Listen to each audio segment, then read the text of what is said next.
Il manie les idées avec tant d'agilité, même les plus grands funambules sont jaloux de son talent. Mathieu Bock-Côté, écoutez. Alors, on en a parlé en début d'émission, et en fait, on en parle depuis une semaine, à peu près, quelques jours, en fait, ce qui s'est passé à Montréal, au Café Ferreira, le Terrace Gate, c'est la nouvelle formule. Et là, moi, j'entends naître un discours ces derniers jours, on dit, on en parle trop, c'est un fait divers, c'est pas si important que ça, on accorde trop d'importance à cet événement. Est-ce le cas, ou est-ce, comme je le suggérais en édito, mais je me trompe peut-être, est-ce le signe d'une tendance idéologique plus profonde au Québec? Pour en parler, je reçois François Fournier du balado Yann et Frank, qui sur ces questions s'est souvent penché. François Fournier, bonjour. Bonjour Mathieu. Alors, fait divers ou fait politique qu'on ne présente pas comme tel, ce Terrace Gate qui finalement ne meurt pas dans l'actualité?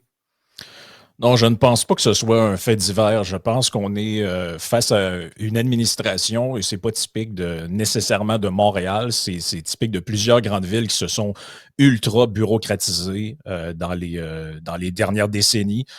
On peut le voir aux différents paliers de gouvernement, en fait. Hein. C'est le cas pour le gouvernement fédéral au Canada, c'est le cas pour le gouvernement provincial aussi. Il y a eu une explosion de la taille de la fonction publique. Ça a été montré par différents rapports au cours des derniers mois. Et c'est aussi vrai, on n'en parle pas souvent, sur le plan municipal. Donc, plusieurs administrations, dont la Ville de Montréal, ont fait des embauches massives dans les dernières années. Et la conséquence de ça, au-delà de l'arrière, on reviendra peut-être à l'idéologie après, mais simplement d'un point de vue technique, je pense que l'effet que ça a, ce genre d'embauche-là, c'est qu'à un moment donné, vous êtes avec un corps de fonctionnaires et de bureaucrates qui doivent justifier leur propre travail. Et ça amène à ce que eux finalement appelaient ça l'opération Sentinelle, je crois. Là. Donc là, ils descendent dans les cafés, les restaurants, et là, vérifient les risques d'incendie. Et d'ailleurs, plutôt que de se rétracter, ils ont même dit que des vies étaient en danger. Je pense que vous l'avez entendu, l'extrait de ce monsieur du service de prévention des incendies qui nous disait, écoutez, des gens, leur vie est en danger. Et moi, je me dis, écoutez, là... on vit quand même dans une ville où, je crois, dans le secteur Saint-Henri, on nous disait qu'il y avait, finalement, c'était pas si grave que ça, qu'il y a une piquerie pas loin d'une école et d'un CPE. Donc, on vit quand même dans une ville où il y a des problèmes de drogue, il y a des problèmes d'itinérance, il y a des quartiers que les gens veulent plus marcher seuls le soir parce qu'ils craignent l'insécurité, les gens intoxiqués, tout ça. Ça, on nous dit, il va falloir commencer à apprendre à cohabiter avec ça parce que, tu sais, dans le fond, ça fait partie de la réalité des grandes villes. Les gens sont drogués, les gens sont intoxiqués, il y a de la violence, il y a de l'insécurité. Ça, faut apprendre à vivre avec ça. Par contre, si vous mangez sur une terrasse qui est à moins de 50 cm du bord de la rue ou trop près de la rue, on peut fermer ça sous prétexte de sécurité parce que votre vie est en danger. Donc, je pense qu'il y a ça d'une part. Il y a des gens qui justifient leur propre emploi par ce zèle-là. Mais il y a aussi l'aspect idéologique qui est derrière, oui, qui est l'aspect qu'ils sont dans un projet de réingénierie de la ville. Ça paraît évident. D'ailleurs, ils ont mis sur leur site Internet, la Ville de Montréal, leur projet pour 2050. Quelque chose, c'est délirant. Là. On parle de 200 kilomètres de tramway qui sort comme ça ex nihilo et plein d'autres choses là, dont on pourra peut-être parler. Justement, la dimension idéologique. Alors, j'en parlais un peu en édito. On les voit dans les grandes villes en Occident. Cette gauche radicale s'est investie au niveau municipal parce qu'au niveau national, c'était trop compliqué de gagner des élections. La sociologie n'était pas favorable. Dans les villes, c'est plus facile, disons ça comme ça. Et moi, je vois dans cette gauche une forme de puritanisme. Je m'explique. Oui. Le Grand Prix, c'est presque le symbole de tout ce qu'elle déteste. Hein. C'est le capitalisme, c'est une certaine vision assez typée sur stéréotypée de l'homme, de la femme, d'accord? On présente ça comme le lieu de tous les vices, de toutes les débauches.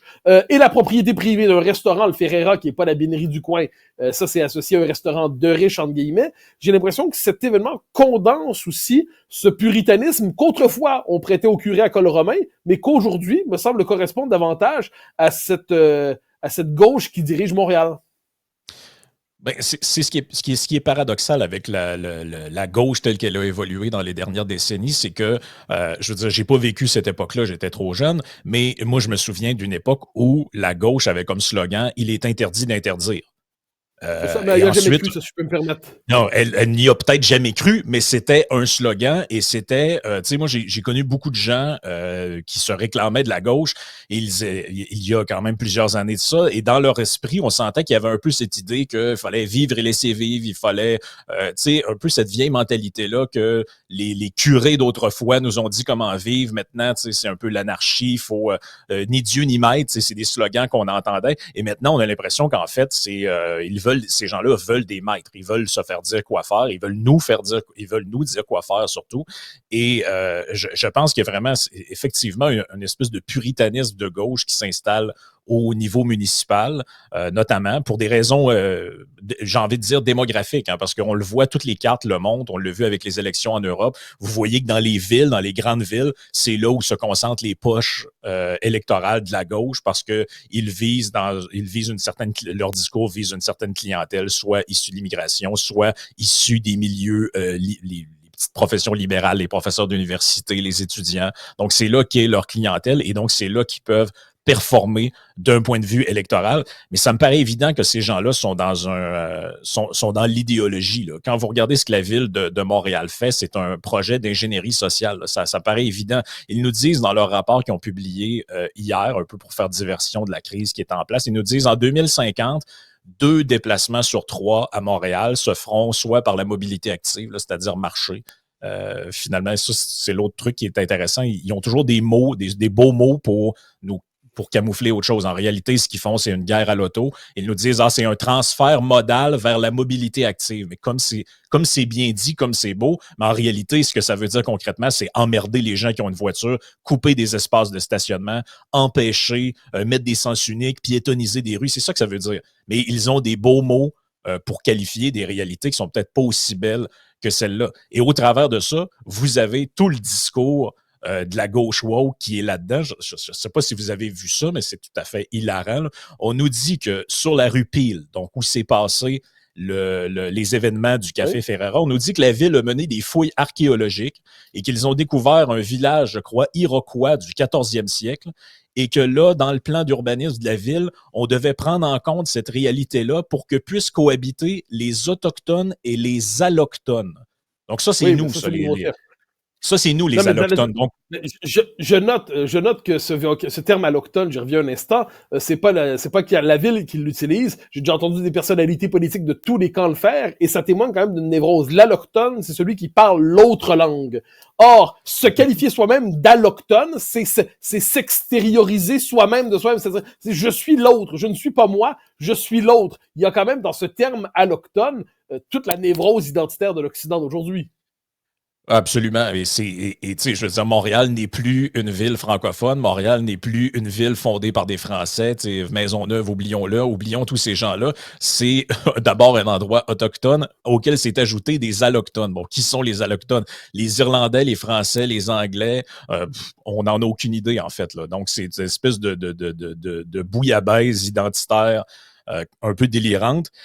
Et je pense que tout ce qui se passe, c'est ça, je pense qu'il faut se mettre dans la tête, c'est que la plupart des gens ont cette fausse lecture-là, à mon avis, de dire il y a un incompétent quelque part, il faut le congédier, ces gens-là ont fait de l'ex-exil, et c'est d'ailleurs ce que fait Valérie Plante elle-même, elle nous dit mais j'ai été outrée, moi je ne crois pas du tout qu'elle ait été outrée et choquée par la fermeture, elle est outrée et choquée que ça se soit ramassé dans les médias, peut-être d'avoir vu une jeune femme en pleurs. Effectivement, ça peut venir heurter des sentiments, mais je pense que cette guerre au plaisir, cette guerre à la vie normale, en fait, c'est ça, ils en ont contre la vie normale, la famille qui va vivre en banlieue ou qui a une piscine et qui a un VUS, ces gens-là sont des ennemis en réalité de cette vision-là. Il faut la ville densifier, les gens doivent vivre un par-dessus l'autre, les gens doivent plus avoir de voiture, doivent plus manger de viande, doivent plus aller au Grand Prix, ils doivent se rééduquer sur les questions identitaires et autochtones et tout ça.